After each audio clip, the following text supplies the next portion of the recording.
Assalamu alaikum. Welcome to the paradise of knowledge. Today we will be discussing the critical appreciation of the poem The Sun Rising, which is written by John Donne. And John Donne is the father of metaphysical poetry. John Donne ने जो है physical poetry लिखी थी, इनको father of metaphysical poetry भी कहा जाता है. And he wrote love and divine poems. He also wrote holy sonnets. Sun rising जो है वो एक लव पोइम है and it was published after his death in 1633 in the collection songs and sonnets. ठीक है, और ये पोइम जो है 1633 में पब्लिश हुई थी after the death of John Donne. In the collection songs and sonnets में ये पोइम जो है वो इंक्लूड है. और ये सॉन्ग्स एंड सोनेट्स जो हैं कलेक्शन ऑफ पोइम्स हैं जिसमें टोटल 55 पोइम्स हैं on the subject of love. आज हम डिस्कस करेंगे क्रिटिकल एप्रिसिएशन, इसकी समरी देखेंगे, मेन आइडिया, मेजर थीम्स और इसकी फॉर्म देखेंगे कि किस तरह की ये पोइम है. If we talk about the form of this poem, The Sun Rising, there are 3 stanzas in this poem and there are 10 lines in each stanza. Stress pattern जो है वो फिक्स्ड नहीं है, it varies between lines. Like line 1, 5 and 6 में जो है metre जो use किया गया है वो है आयम्बिक टेट्रामीटर. ठीक है, और लाइन 2 में जो है वो डायमीटर यूज़ किया गया है. लाइन 3, 4, 7, 8, 9 एंड 10 जो हैं वो पेंटामीटर पे बेस करती हैं. ठीक है, आयम्बिक पेंटामीटर मीन्स आयम्बिक का मतलब होता है 2 फीट. ठीक है, और टेट्रा का मीनिंग होता है 4. ठीक है, और अगर मल्टीप्लाई करें 2 × 4 तो हमारे पास टोटल जो है वो 8 बनते हैं. ठीक है, तो हम जो है वो हमारे पास जो लाइन 1 है, 5 है और 6 है उसमें हमारे पास टोटल 8 सिलेबल्स हैं. ठीक है, और सिलेबल्स हम किसी लाइन के अंदर किस तरह से चेक करते हैं, जितनी वाउल साउंड्स होती हैं हमारे पास, वाउल्स कौन कौन से होते हैं, ए, ई, आई, ओ, यू. ठीक है ना, ये हमारे पास वाउल साउंड्स हैं. और जितनी वाउल साउंड्स एक लाइन के अंदर होंगी उतने ही हमारे पास क्या होंगे, मीटर्स होंगे. ठीक है, जिस तरह से हम कहते हैं कि आयम्बिक टेट्रामीटर है, यानी हमारे पास एक लाइन के अंदर 8 जो है वो फीट होंगे. 8 फीट मीन्स हमारे पास टोटल जो है वो 8 सिलेबल्स यूज़ हुए होंगे, यानी 8 हमारे पास वाउल साउंड्स होंगी. इस तरह से हम लाइन 2 का कहते हैं कि लाइन 2 जो है वो डायमीटर है, यानी इसके अंदर हमारे पास 2 सिलेबल्स होंगे. ठीक है, फिर इस तरह से हम कह रहे हैं लाइन 3, 4 एंड 7, 8, 9 एंड 10 जो है वो हमारे पास आयम्बिक पेंटामीटर है. आयम्बिक पेंटामीटर मीन्स पेंटा कहते हैं 5 को, आयम का मतलब होता है 2. ठीक है, और इनको अगर मल्टीप्लाई करें तो हमारे पास टोटल 10 बनता है. ठीक है ना, तो हमारे पास जो लाइन 4 है, 3 है, 7 है, 8 है, 9 और 10 है वो कितने, उसमें हर लाइन के अंदर हमारे पास 10 सिलेबल्स होंगे. ठीक है ना, कितने सिलेबल्स होंगे हमारे पास, 10 सिलेबल्स होंगे, यानी हमारे पास टोटल जो होगी वो 10 वाउल साउंड्स उस लाइन के अंदर या उस वर्ड्स के अंदर यूज़ की गई होंगी. और इसमें जो राइम स्कीम यूज़ की गई है वो है AB, BA, CD, CD, EE. ठीक है ना, ये इसमें राइम स्कीम यूज़ की गई है. और it has the combination of 2 kinds of sonnets form. इसमें जो 2 सोनेट्स फॉर्म्स की राइम स्कीम यूज़ की गई है. एक शेक्सपियरियन सोनेट का स्टाइल यूज़ किया गया इस पोइम के अंदर, और दूसरा जो है वो पेट्रियार्कन सोनेट का स्टाइल यूज़ किया गया. AB जो है वो एक फर्स्ट कट्रन जो है, ठीक है, ये फर्स्ट कट्रन है. हमारे पास सेकंड कट्रन जो है वो है CD. ठीक है, ये सेकंड कट्रन है. और उस लास्ट में हमारे पास एक कपलेट है जिसमें राइम स्कीम यूज़ की गई है EE. ठीक है, तो ये 2 सोनेट्स के कॉम्बिनेशन, जो सोनेट्स का जो स्टाइल है या उसका फॉर्म है वो यूज़ किया गया, स्ट्रक्चर इस तरह से यूज़ किया गया. फर्स्ट जो कट्रन है वो पेट्रार्कन सोनेट स्टाइल पे स्ट्रक्चर की गई है, जबकि जो सेकंड कट्रन है वो शेक्सपियरियन सोनेट स्टाइल पे स्ट्रक्चर की गई है. लास्ट में हमारे पास जो एक सिंपल कपलेट यूज़ हुआ वो जिसमें राइम स्कीम यूज़ की गई है EE. The tone of the poem is mocking and ridiculing. Through this tone the poet creates the charismatic effects in the poem. यानी इस टोन के ज़रिए से, इस मॉकरी के ज़रिए से वो एक charismatic effect, एक extra ordinary effect जो है वो poem के अंदर create करता है. This is a love poem. This is incredible poem. It is a saucy masculine poem and which is written by John Donne. और इस पोइम के अंदर जो है स्पीकर अपना एंगर और अपनी नाखुशी जाहिर करता है सूरज के तलू होने पे। And he asked the question from the sun that why it is shining and bothering them in the bed. क्योंकि लवर जो है मज़ीद अपनी बिलवड के साथ टाइम स्पेंड करना चाहता है, वो मज़ीद सोना चाहता है। वो सूरज से कहता है कि तुम क्यों आए हो हमें जगाने के लिए, ठीक है।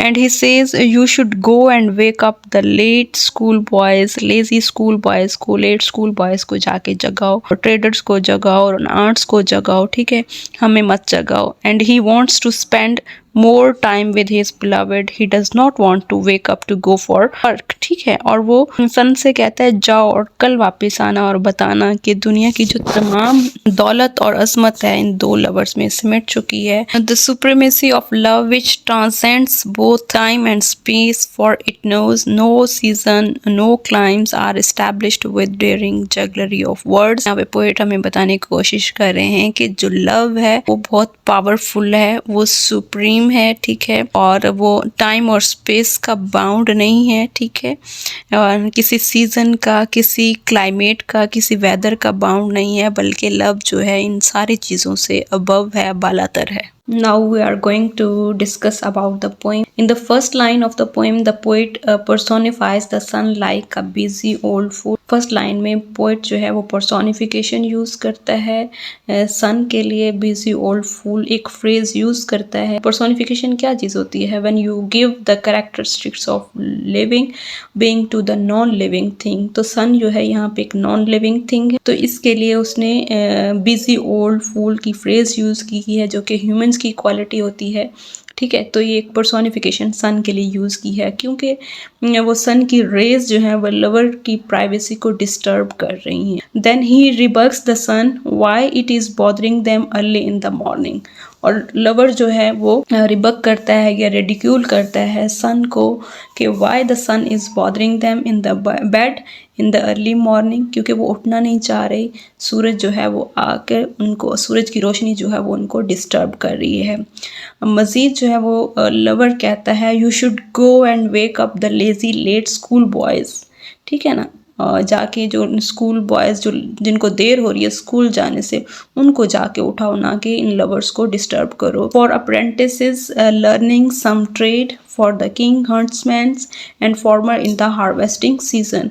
और जाके वो कहता है कि ट्रेडर्स को, किंग्स हंटमैन को उठाओ और जो फार्मर है उनको जाके जगाओ, ना कि लवर्स को जगाओ। देन वो कहता है कि जो लव है is not a bound of time and season. Here poet says that he and his beloved in their secure possession of each other are like all states and princes to each other, princes only imitate them, ठीक है। और यहाँ पे जो poet एक metaphor use करता है that she is all states, वो अपनी बिलवड के लिए यूज़ करता है she is all states and he is princes of the whole. वो खुद को रूलर्स से कंपेयर करता है और अपने बिलवड को इस होल वर्ल्ड से कंपेयर करता है।